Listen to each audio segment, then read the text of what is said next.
how they expect to be respected. Italy is known for their fine wools and their finely fitted Italian suits. And when you go into Asia, even though they're Asian, they're wearing that uniform of the business suit, and it's a sign of respect to their customers and their clients. And their clients and their customers need to wear that suit to reflect that respect back. So it's really critical that we put some time and some thought into this and budget for it. Wow. Okay.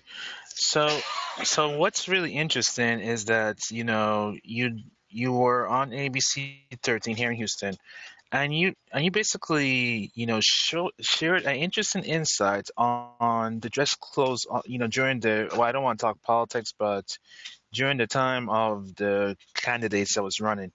And it was interesting that you pointed out the way how the dress kind of showcase what type of leadership it was going to be. So can you share with us about, like, say, what type of clothes should we wear, especially corporate? Is like, even if we're entrepreneurs, how should we dress to make ourselves look really good to the prospective clients per se? Well, okay, that's a great question, and the answer is pretty simple. Is you take a moment to analyze the client's business and the business culture, and you want to mirror that so that they recognize who you are instantly. So if you're at the corporate level and they're very corporate cultured and sophisticated, you want to try to mirror that image. If they're more, let's say you're going to work with somebody in a creative industry, you can dress more creatively, right? But Hmm. and if they're in a business where it's much more laid back and casual, you want to reflect that so that they understand you're one of them. All you got to do is Google them. You look up their website. Look at if you know who you're going to talk to, find that person on their website. Look at their picture. Read some background. Then you go to LinkedIn. You pull them up on LinkedIn. You read some background. You looked at some photos. Now you've got some guidelines about who you're going to be talking to and how to phrase your questions, how to dress so that they understand you, and quite frankly, that's going to make the difference the moment you walk in. Wow. Okay. And let me add to this. You could call that stalking, but I just call it looking for your some guidelines. Okay. So basically now it's like, for example, here in in downtown Houston, like, many might not understand how it works. Like for the week, during the weekdays, it's mostly business people that's here.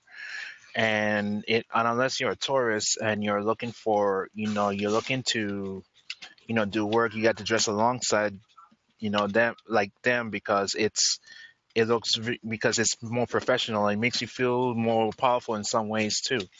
And then of course weekends is different too. So is this like the like, especially, like, say if you, let's say if you work from home, you're an entrepreneur, you work from home, and you might think you do not want to dress up.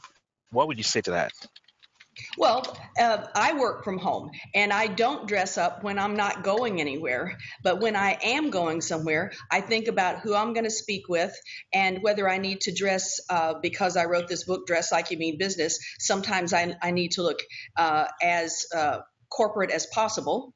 And today I did a network lunch where I dressed a little bit more casual because I was talking to someone in the fashion business. I didn't need to look that corporate. And then the other thing is in your personal life, if it doesn't cross into your business life, then you can be more fun. You can have more fun with your personal clothes. That's where you express yourself and have fun with your clothes. You just need to separate and make sure people understand your role at the moment so they understand who they're speaking with. Okay.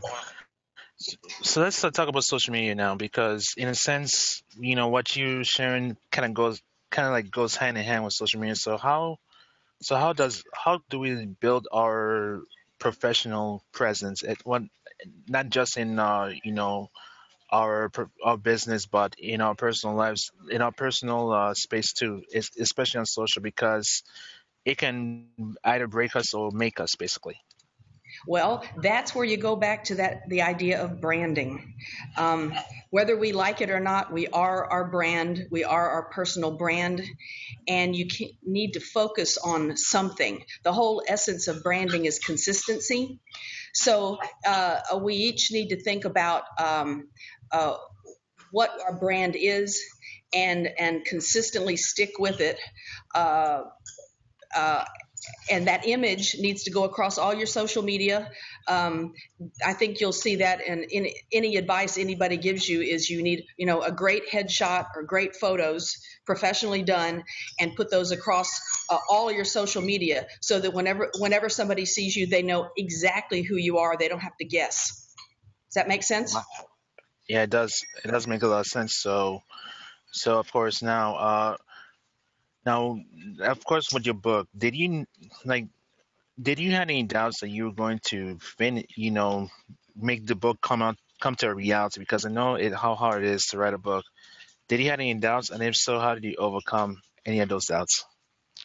Well, I decided I needed to write this book. I wanted it to be my platform. I wanted the credibility of a book. Um, the hardest part is stopping and editing yourself over and over and over again. My best advice to now is start writing the book and just write it till the end, and then go back and edit it, because most of us who write books are probably perfectionists, and you get stuck on stuff. And I think we all worry about, well, what can I say that's new? And the truth is, everything's been written. What you're doing is you're putting your personal perspective or spin on the idea, because you feel passionately that you need to say this to the world. I don't think you'd write a book if you didn't have enough passion. So you need to have the passion to go, I need to tell the world this. And in my case, I believed I needed that book to be a credible speaker, because when you say you're an author, it has so much more weight than to say I'm a blogger. And I just felt I had to do that, and I pushed myself to do it. And you can make it happen. You just got to quit editing yourself and decide this is the end. Wow. Okay, so how long did it take for you to write